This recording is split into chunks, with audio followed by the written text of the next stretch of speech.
Morning, boys. What's going on? Well, you know the story. The Bears completed their draft, and they walked away with 8 players, 3 of whom they took in the second round. What is your take on the Bears draft? Yeah, when you get half your draft in the top 2 rounds, you got to feel like you're going to have some impact players coming in to help you improve not only competition and depth, but starters. Like these guys, maybe it doesn't happen right away, but there's been drafts in the not too distant past where you've looked at it and you said, yeah, well, they got all these guys, but wait a minute, like most of them are round 5 or later. These are some big picks for Ryan Poles, for Ben Johnson, and you would hope that they get benefits from these new players sooner rather than later.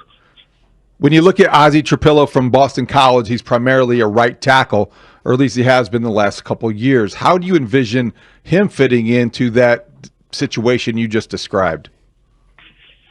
Well, I think you're looking at him at right tackle to start with. Really, really massive individual. If you get him out on the grass and you feel like he can move maybe better than you expected, perhaps you dabble with him at left tackle, but I don't think you want to give a new player too much to try to accomplish from the get-go. You want to make it not as simple as you can for them, but you want to put these young players in a position to have some success, build confidence, and move forward. Who, in your opinion, we've got a lot of people checking in, was the head coach referring to Ben Johnson when he said that they turned up the notch, or dialed up the notch, or turned the notch a dial, whatever way he put it? Who was he talking about? He was talking about Cole Kmet? Obviously, a lot of people speculating, was he talking about DJ Moore? Yeah, I don't know that he was talking about Cole Kmet. Like, look, they're going to run if what Ben Johnson did previously in Detroit is a loose guideline for what you're going to see here.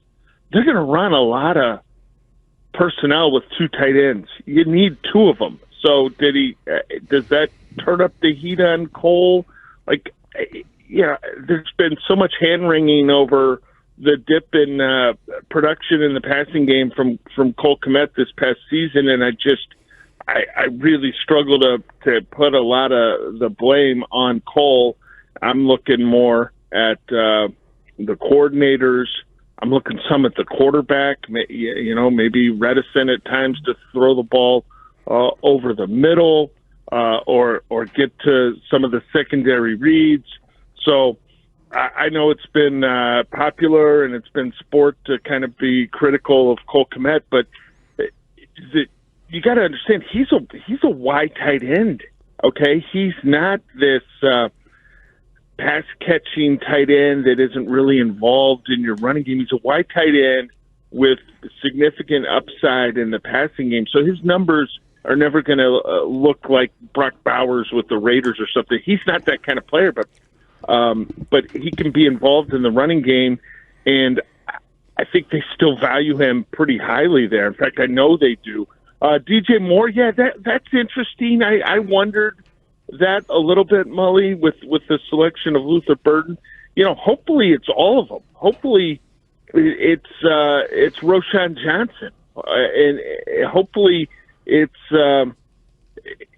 any of the offensive linemen that are kind of in the mix. So hopefully they bring in a couple undrafted players, and just be throwing a dart at the board right now, but hopefully they bring in a couple undrafted guys that are pushing for a spot at the back end of that roster as a backup in the secondary, or a backup at another spot where they could have an impact on special teams. Your point about Cole Kmet's a good one, Brad. I think what Mully's getting to or alluding to is the same thing I wondered as well. When you look at his role on this team, nobody is diminishing how important he can be and what he is in terms of a leader in that locker room. but he's also among the top 10 highest paid tight ends in the league. That's a lot of money, $9.9 million next year for somebody who you just described as a supplemental piece, maybe a complementary piece to your passing game. That's usually what you pay a guy who is your primary target on 3rd and 5 or in the red zone. And he's not that guy. So I do wonder moving forward. He was that guy, Dave, in 2023 when he had, what, I want to say 7 touchdown catches, I believe. Like he has been that guy in the past. And again, he's not gonna light the world on fire in comparison to some of these other tight ends. He's not gonna go out there and have 105 catches for 1,100 yards, but he can be that guy on third and 5. He's proven to be effective in the red zone, and it's going to be up to the coaching staff and the quarterback to find a way to greatly utilize Cole Kmet, Colston Loveland, all the wide receivers, the running backs. Like, it's a good problem to have, but they've got to prove they can do that this year, where they failed miserably at this a year ago. That's a good point, good answer. Just he's the 5th option in the passing game. Yeah, right. And I got to ask you, Brad, when your wide tight end shouldn't be the first option. So let me ask you about Loveland in particular, because we talked to Olin on Saturday, and he said that they never really used him in line during last year at Michigan because he had this shoulder injury, which was clearly causing him issues, that you could see him wincing and grabbing at the shoulder at different times. He played the year with this injury. He has had surgery on his shoulder. Do you know what his time frame is? In other words, when he comes in and if he will be ready to go right away? And I'm just curious, could he be used? I mean, I know they're going to take advantage of the mismatch on the outside and he's going to be stretching the seam, but could they even use him differently in terms of an inline player eventually here because of his age? He's barely 21, and he's going to be getting bigger and stronger. Yeah, in terms of the injury, I think we could see him running routes and doing stuff here. They don't want him having any contact, and right. The rules say you're not supposed to have any contact in these off-season settings. I think we're all cognizant of the fact that sometimes things get elevated in terms of competition for first-year head coaches in some of these non-contact sessions. Remember, the Bears, I believe they got penalized during Matt Eberflus's first year for a little too much contact, but they want to steer clear of that with Loveland. I think to have him fully cleared in advance of training camp, like no concern that he won't be ready to go there. And I think you make a good point that, and I believe the feeling is that this guy, because of his frame and sort of his temperament and demeanor, they believe that he could be an asset as a blocker moving forward. Like, that's an area where you can coach a player up. Some of the other stuff that Colston Loveland does that sets him apart, that made him the first tight end drafted in this class, the position coach can't coach. Like, it's the athletic ability combined with the size and movement skills. Like, that's good luck coaching that up. But improving as a blocker, being more effective in that area, absolutely. I think they can get significantly better with Colston Loveland in that phase.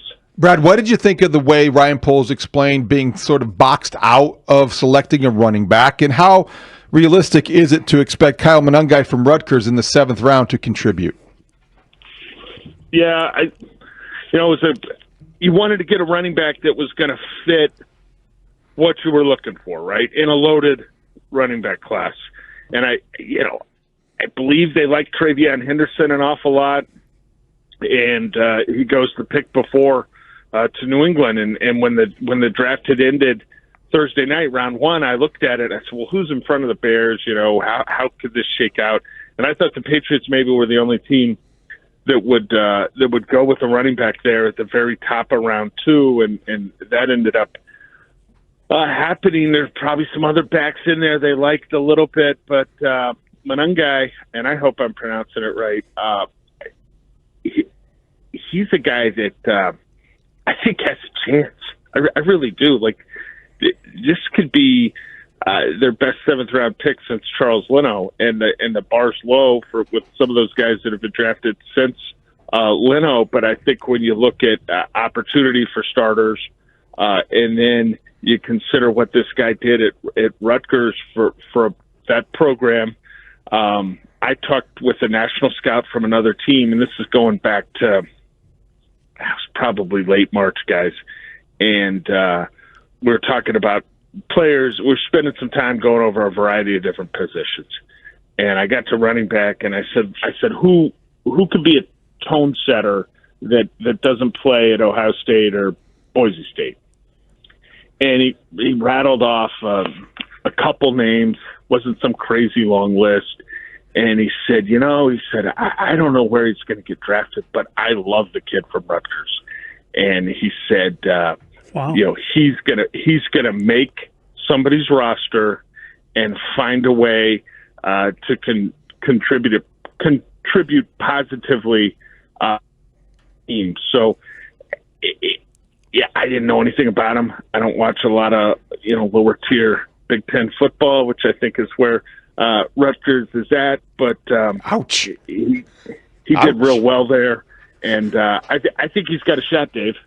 I love it. Brad, you do watch some Mizzou football. Yeah, you do. What did you actually take part in that hug fest they had when they drafted that kid? Or was it just a fist pump? Were you just off camera hugging I was surprised. Kevin Warren? I was surprised they went with a wide receiver there. I hope the plan works, right? There's one football, there's a lot of mouths to feed. However you want to slice it up, I hope it works out. He's super dynamic as a sophomore at Missouri in 2023, and had a significant impact as a true freshman. Right? I mean, that was a recruiting coup to land him, and then the production and the numbers really dipped this past season. The quarterback struggled.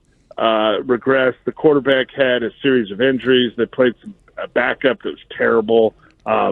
So the numbers don't look nearly as impressive as they do from his sophomore season. But I mean, he's made some huge plays against some really good college defenses. I seem to recall somebody doing some sort of a dance when Justin Gage was once drafted out of Mizzou. Wow! Did you have any?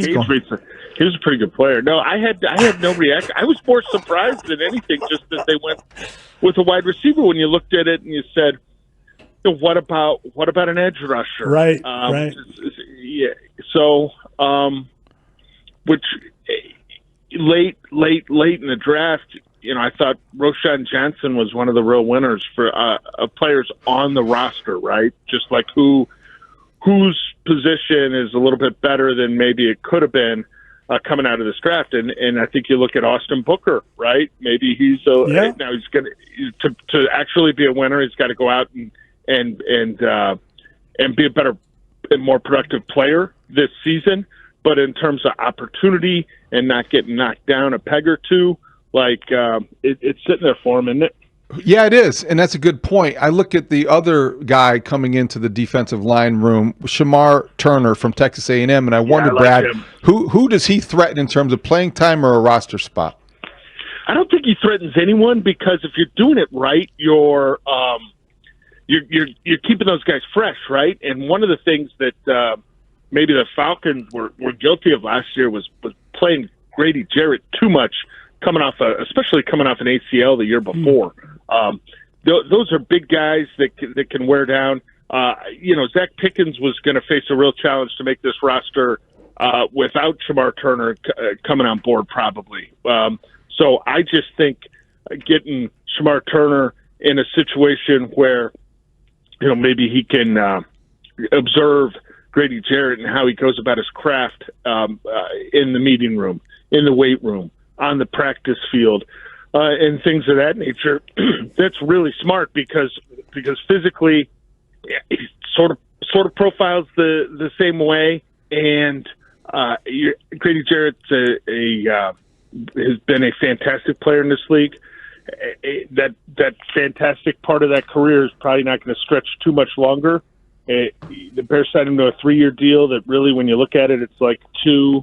And if he's, defying old man in time, maybe he gets to that 3rd season. But Turner, athletic, can create havoc in the middle of the pocket, and they certainly have had a need for that. So I like that move a lot. And he's a guy that, listen, without that shin fracture, stress fracture that he played on pretty much all last season, he's a guy that could have been drafted at the very top of round 2. And there was discussion last summer. He's a guy whose name you would have heard as a potential pick somewhere in round 1.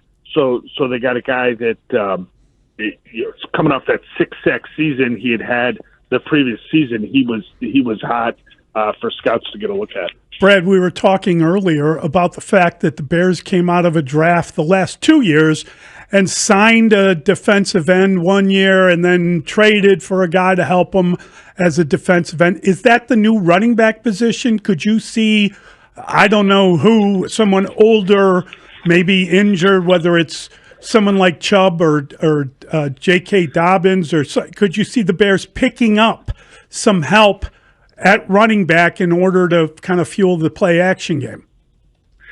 Potentially, a lot of people have talked about Chubb. I mean, he had a brutal knee injury there in 2023. Yep. His production last year wasn't very good. I'm not going to pretend like I've watched a lot of Nick Chubb from the action that he did have this past season, but I don't think you'd be getting the Nick Chubb that everybody likes to think about. I would look at running back as one of those positions, Mully. Possibly safety, although kind of never mentioned in this safety discussion is Elijah Hicks, who they still have, who has played a pretty good amount in terms of a backup, and I believe it's possible that them coming out of this draft without a safety at least says a little something about the confidence that they have in him to go out and perform. That safety position is one where you could potentially see a small handful of players with other teams released in the coming 2-3 weeks. You could go out and get a guy if you needed one.